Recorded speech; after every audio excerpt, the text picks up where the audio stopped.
بخاری حدیث نمبر 91۔ ایک شخص عمیر یا بلال نے رسول اللہ صلی اللہ علیہ وسلم سے پڑی ہوئی چیز کے بارے میں دریافت کیا۔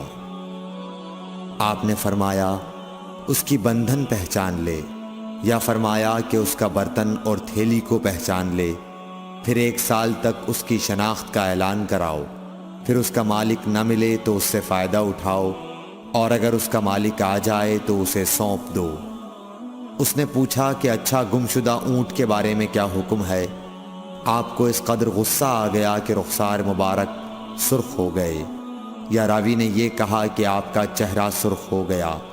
یہ سن کر آپ صلی اللہ علیہ وسلم نے فرمایا، تجھے اونٹ سے کیا واسطہ؟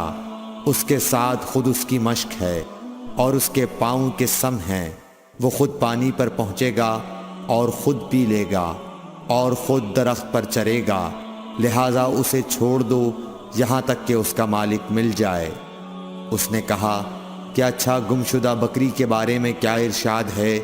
آپ نے فرمایا وہ تیری ہے یا تیرے بھائی کی، ورنہ بھیڑیے کی غذا ہے۔